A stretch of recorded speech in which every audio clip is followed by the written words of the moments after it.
好，咁開始我哋今個禮拜嘅 Weekly Update 啦，咁就係呢個11月9號嘅 update 嚟嘅。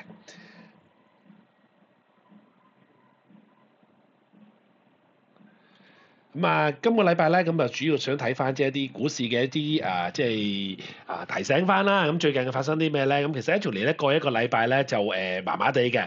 咁標準普爾500咧，咁就其實過去一個禮拜咧就係下跌啦，其實好 volatile 㗎。咁見咗個新高之後咧，咁大家都講緊，其實就係即係年頭嘅時候6000點守唔住啦。咁覺得大家都覺得哇死啦，美股卒之到你跌啦咁樣，我哋大家都講嘅。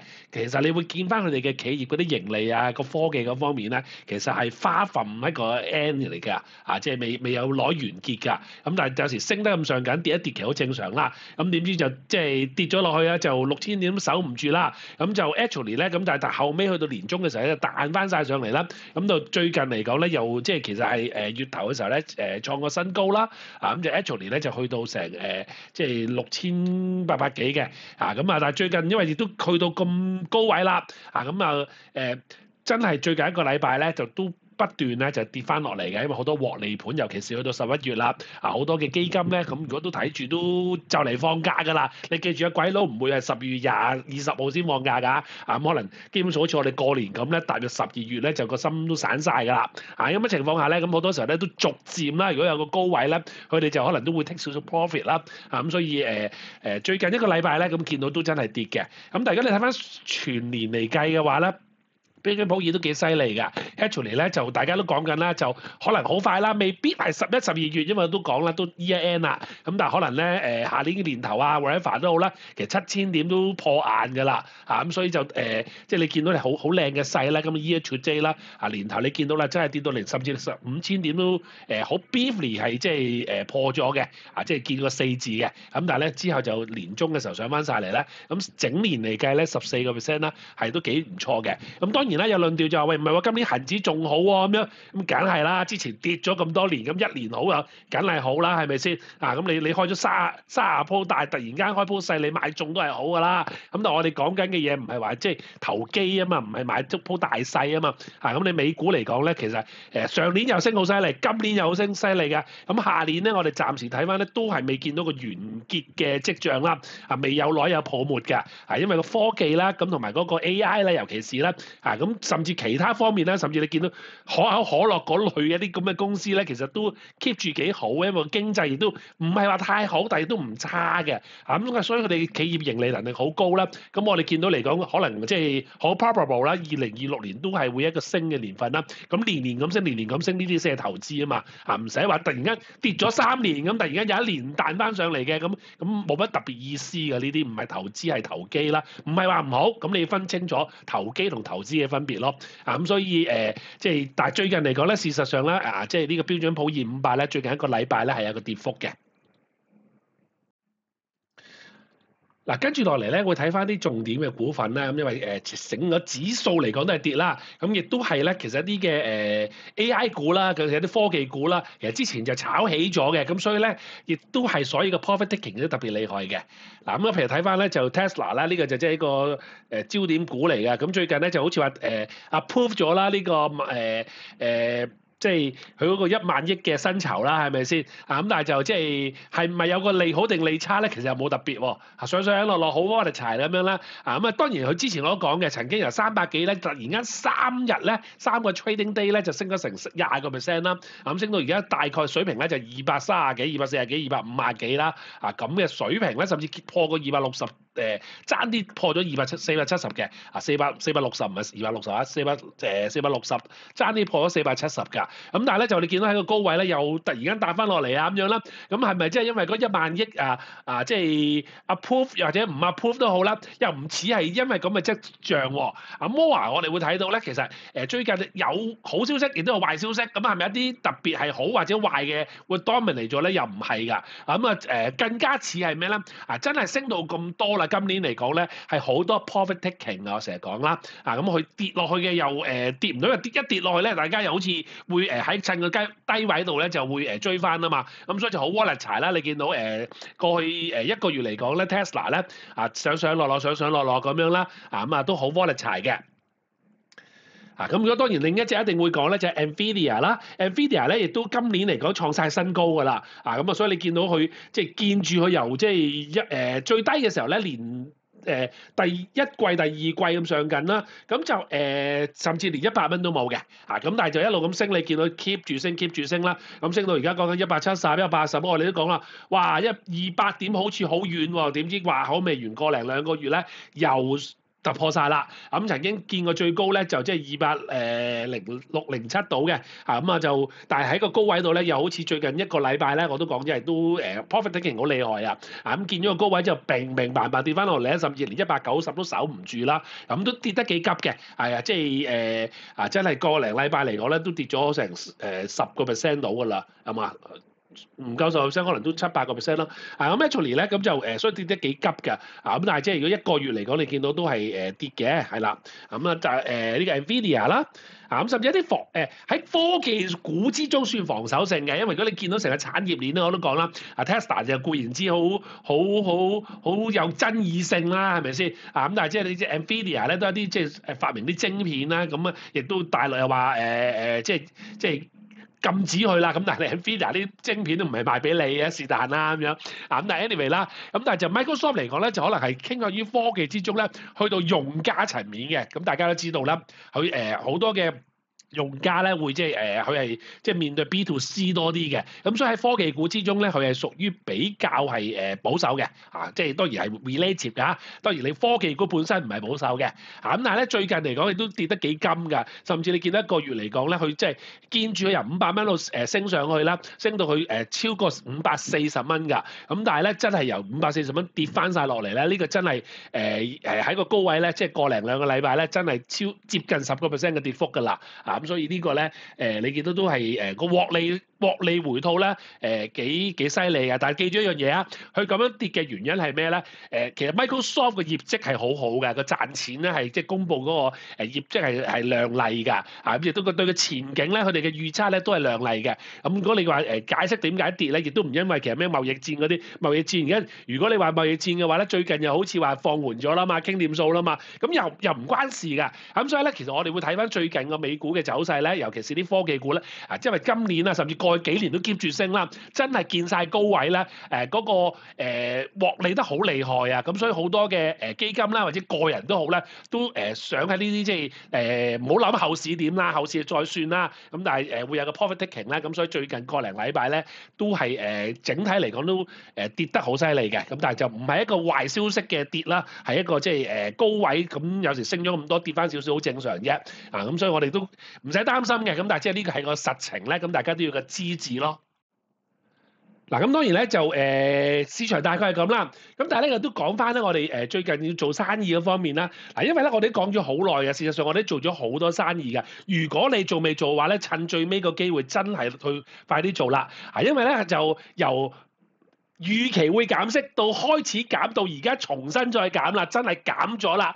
因為年頭嘅時候咧就上年減咗1厘息啦，搞咗3次總共1厘息啦。今年頭半年咧即係first half 啦，咁就又好似冇咗件事喎咁樣啦。咁特朗普就好嬲啦，係嘛？喂，你再唔減炒咗你啊咁樣啦。咁就卒之咧，即係因為聯儲局又話喂，其實我唔係聽你政治上面噶嘛，我係好客觀好科學睇翻個經濟噶嘛。咁但係點都好啦，最終都無論係政治好，亦係話即係驚人俾人炒咗佢又好，驚係即係個真係好客觀嘅睇翻個經濟需要減息都好啦。總之就開始咗減啦，減咗2次1/4厘啦。咁就基本上係市場預計今年唔會再減噶啦。今年嘅功課做咗啦。咁所以喺個高位嚟講咧，其實上年同今年咧累計係減咗1.5厘㗎。咁但係當然呢個亦都市場預計唔係話減完㗎。咁如果睇翻明年咧個經濟個方向會係點咧？咁個趨勢咧都會繼續嘅。咁點都好啦，減得多減得少，減得快減得慢咧，應該都唔會話係調翻轉頭加嘅。暫時冇咁人，即係冇人會咁樣預計嘅。咁所以個趨勢都係向下減㗎。咁所以從而影響到咧大家如果都會見到啦，銀行嘅存款咧係不斷向下調緊嘅。港幣嘅存款利率咧而家普遍都係大概2厘到嘅啫。個別你知道咧就話賣晒廣告話要吸下咧， 3厘咯，咁但係知道啦，啲係吸客嘅，俾1個月、俾2個月3厘，你之後咪又跌翻落去正常水平啦。因為利率冇得講嘅，你唔可能銀行話蝕本打開門蝕本蝕俾你㗎。咁但係當然佢做少少 promotion 咧唔出奇嘅，俾1個月、俾2個月你咁樣啊。咁但係咧大概如果真係叫 market rate 咧，而家 around 係2厘到嘅。啊咁啊美元咧會稍微高啲3厘到咯，係嘛？啊咁所以呢啲咁嘅水平咧，你嘅客戶係預計到㗎，佢見到㗎嘛。啊即係一續期嘅時候啊，幾多厘啊？2厘咯，或者2厘3咯，係咪？啊咁佢就會即係覺得少咗好多，因為曾經試過做咗4厘、5厘，甚至6厘嘅美元試過做6厘添嘅。啊咁都幾誇張嘅事情啦。啊咁所以咧喺個咁嘅情勢下咧，我哋即係可以同客戶講，喂，如果你再進一步2厘、3厘，你會覺得高又好，低又好啦。講明會再減㗎嘛，再減嘅時候可能去翻以前大家唔係未試過㗎，啊即係定期存款都係1厘以下嘅，活期存款基本上係冇嘅，咁喺咁情況下嘅時候咧，你點樣去鎖定未來幾年嘅高派息咧？呢個係一個好大嘅即係 selling gimmick 嚟啦，咁所以我哋能夠做到一個作為一個即係保險計劃嚟講咧，我哋能夠做到咧。保證嘅實際派發能夠去到4厘35，而個複息年回報 IRR 唔係嗰啲咩平均回報啊，咩嗰啲取巧嗰啲嘢啦，唔講呢啲嘢啦。我哋真係 IRR 咧，我係即係真係考 CFA 要考試嘅。你試下答錯啊，即刻打個大交叉，你唔合格啊 ，sorry。我哋講你要答得啱嗰個答案嘅 IRR 咧，講緊係去到5.03%㗎。如果你相對2厘又好，3厘又好啦，仲要最大一個因素係咩咧？鎖定你未來5年嘅高派息喎，高回報喎，鎖定喎。你今日無論你有3厘，甚至比較4厘你都好啦。3個月後咧，6個月後咧 ，probably 你會係唔會再降低㗎嘛？咁嘅時候你咪未來5年咪越每次續期你係低啲，每次續期係低啲，呢個係好 suffer 嘅一件事嚟㗎。咁所以趁而家鎖定咗未來5年嘅，呢個係好好 gimmick 去 sell 㗎。好多錢你諗下香港嘅存款係幾咁多咧？呢啲係全部你嘅 target customer、target 嘅資金嚟㗎。問題你自己有冇想去做嘅啫？嗱，大家都應該講緊都知啦。咁就係我哋做個立橋嘅即係息享年年啦，同埋自選嘅儲蓄寶啦，咁呢個係保證咧5年嚟講咧，做好多生意咧，真係有呢個咁嘅即係 percentage 嘅。咁同埋咧，最近我哋都同佢傾咗嘅，佢哋咧，我哋為咗更加爭生意咧，本來佢嘅計劃都保證啦，點樣派息啊，咁樣都好啦。咁就我哋而家係傾到咧，能夠有嗰個額外嘅3% 折扣啦。咁喺我哋嘅佣金裏邊咧，我將我哋細半佣金啫。你咪記住啊，唔係話大部分佣金啊。所以其實好過癮㗎。我哋即使俾分細半俾客戶都好啦，我哋都 keep 住一個好大嚿嘅佣金喺度啦。咁我哋無妨咁樣去吸引多啲資金，吸引多啲生意啊嘛。咁我哋可以咧，如果我哋做要求，即係我哋即係願意接受一個低少少嘅佣金咧，我哋係可以喺帳面上邊喺計劃書上邊俾一個額外嘅3% 折扣㗎。留意一樣嘢，呢樣嘢係合規嘅，唔係我哋私底下回佣俾客戶啊，係話我哋接受一個低啲嘅佣金，保險公司就會同我哋出一個特別嘅我哋嘅 special call 嘅計劃書，呢個係合法嘅。咁正如譬如話我哋投入個資金咧，譬如話20萬嘅話咧。而家嚟講咧，我哋正常佢有個5% 嘅折扣啦，呢個係大家都有㗎啦。咁但係咧，如果我哋額外俾多3%，佢即係8%咧，20萬嘅免值咧，我哋而家只係需要俾184000啫。咁呢個其實你已經可以同客戶講，你即時已經係少俾咗成8%喎。呢啲就喂爭好遠喎。你存款會唔會話突然間即係10萬嘅存款可以收你9萬幾啊？唔得㗎嘛。呢個已經係即時有一個額外嘅即係利益俾咗你㗎啦。咁所以本來嚟講咧，我哋嘅息享年年咧，大家都如果有做過都知啦，係保證頭5年係派4%，20萬美金咧，即係會派8000蚊啦。咁你8000蚊 over 你如果你正常嘅19萬嘅，你就4厘21嘅實際派息率啦。咁但係而家因為個折扣你實際俾係184000啫嘛，8000蚊 over 184000啦，所以你嘅實際派息率咧去到4厘35啊。你同客戶講今日竟然間有一個計劃係會派出嚟啊！記住啊，唔係話睇得唔飲得嗰啲啊，話我18年未記得嚟你，sorry 嗰啲18年你收埋先啦嚇，得閒我先同你研究下我冇100歲命啦嚇，而家係講緊第1年開始，你做咗落去1年 anniversary 嘅時候，已經會派4.35厘嘅利息俾你啊！喺今時今日嘅利率環境嚟講咧，你諗下點會 sell 唔到啫？幾多資金係等住你去做咧？問題你做唔做啫嘛，係嘛？咁如果你肯去做嘅，同啲客戶去講嘅，幾多存款會走咗入嚟啊？4.35厘嘅實際派息率啦，個計劃嘅第5年退保價值199000，咁如果正常咧，如果你係免值嚟講就係未回本嘅，咁但係咧，如果你係有5% 嘅即係折扣咧，你都有蝕少少啦，因為未夠翻個實際俾19萬啦，咁但係而家因為你實際唔係俾19萬，亦都唔係俾20萬啦，你係俾實際俾184000啫嘛。你第5年派完5年息，派完5年息之後咧，你都仲有198000。換句説話，有即係2.72嘅增長，息就4.35厘年派咗㗎啦。咁跟住你攞走又得，你唔攞走擺翻喺度都得，總之派咗俾你㗎啦，係咪先？派咗出嚟㗎，記住一樣嘢啊！派咗之後個本金都仲有2.72%嘅增長，哇！邊度揾啊？即係你做定期派完息嘅個本金唔增長啊嘛，係嘛？喺咁嘅情況之下咧，個複息年回報咧即係真係我哋計 IRR 嗰個咧本身嚟講都唔錯嘅，個計劃本身都係4.11厘，但係因為我哋再加咗3%落去咧，咁個IRR 咧能夠去到4.84厘啊！我頭先都講4.84厘，因為我哋之前做咧會稍微高啲，以前嘅折扣會高少少啦。咁但係以前可能喂存款，我譬如我哋嘅 IRR 之前做過5厘嘅，而家即係之前嘅定期存款可能都有4.5厘，咁啲客戶好多時候話，不如我做多陣存款先啦咁樣我哋都有個即係競爭喺度咧，都有時我哋爭人，有時人哋爭贏啦，存款即係銀行嗰邊爭贏啦。但係而家老實講，你存款2厘、3厘，我哋嘅 IRR 去到4.84厘啊，仲要一個堅密就係話，你存款3個月、6個月。再續期嘅時候，好可能會更加低喎，因為見到趨勢如此啊嘛。你自己即係你個客戶，你自己信唔信邪啦？唔係嘅，到時或者到時會加息咧。哇！你咁樂觀係嘛？即係全個市場啊，冇人即係講緊係幾時減快減慢減多減少啫。你話咁叻，你話你會加喎，唔識答你啊呢啲嘢係咪先？咁但係如果佢繼續減嘅，你咩 suffer 緊咯？而家趁而家將未來5年嘅利息 lock 住咗佢，有4.84厘啊！點會唔殺晒啫？事實上，我同大家講，我哋真係收單收到，即係真係手軟啊！唔係講笑，過去1年我哋做幾多生意啊？問題就係你有冇份啫？即係你自己，即係唔好話呢樣嘢得唔得，而係話你有冇去參與？因為個趨勢咁啊嘛，趁住個lock in未來幾年嘅高派息，呢個全部大家都係做緊呢樣嘢嘅。問題你自己把唔把握到呢個機會去變為你自己嘅生意啫。嗱，Metro 咧，立橋仲有2隻產品嘅，一隻就息享年年，我哋做咗好耐啦，係咪先？咁就派息嘅，咁頭先講咧回報都唔錯啦，係咪先？咁佢如果而家咧有5%，我哋俾多3隻佢嘅話咧，有8% 嘅折扣咧，呢個固然係 excellent 啦，係咪先？咁但係我哋最近都同佢傾到一樣嘢啦，之前佢死都唔肯做㗎，佢自選儲蓄保係一隻類似嘅計劃啦，不過咧佢就唔派息嘅。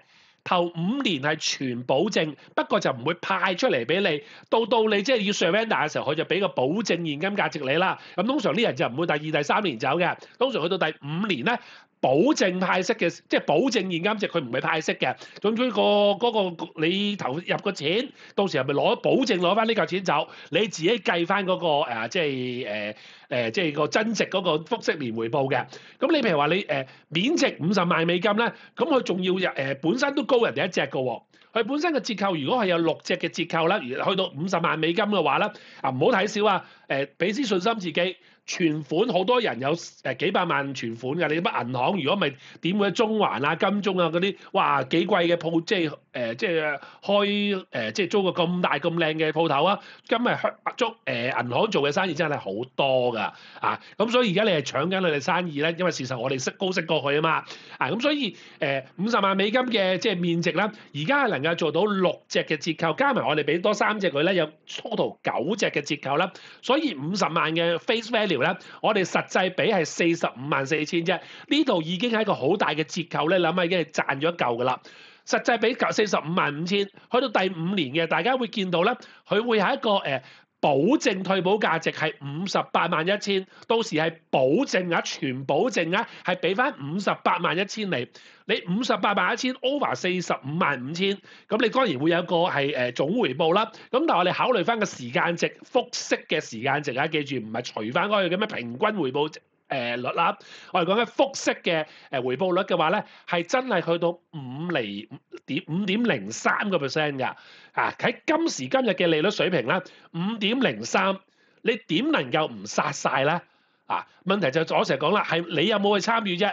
機會個市場就喺度㗎啦，話明嗰隻股票升㗎啦，叫你去，即係佢你唔好懷疑佢升唔升，係話明升㗎啦。你買唔買到啫嘛？你有冇買啫嘛？話明俾你聽係有得賣嘅，你唔去賣嘅。咁啊 sorry 啦，咁啊拜拜啦，你自己繼續去買下啲咩危疾啊、醫療嗰啲啦，我唔識答你啦，係咪先？因為事實個市場個形勢係咁啊嘛，咁多存款，如果銀行執晒笠啦，香港幾多銀行啊？咁點啊？佢哋靠食咩㗎？你諗下佢哋做緊存款，做緊定期，當你個利息係輸俾你嘅時候，你有幾多嘅爭生意空間咧？你自己諗下，好嘛？咁呢樣我哋不嬲做緊㗎啦，咁我哋做緊嘅有做緊嘅同事繼續做啦。當然知你冇做緊嘅，我都唔知點解你冇做緊咁唔該趁個最後機會，快啲去睇下有冇即係同啲客戶傾下真係做一堆生意翻嚟啦。好嘛？好，咁我哋今個禮拜嘅分享咧，大概咁上下先咁希望大家繼續努力啦。頭先講把握一個機會生意一定喺度㗎啦，問題就係你有冇份嘅啫，係嘛？好努力，多謝大家。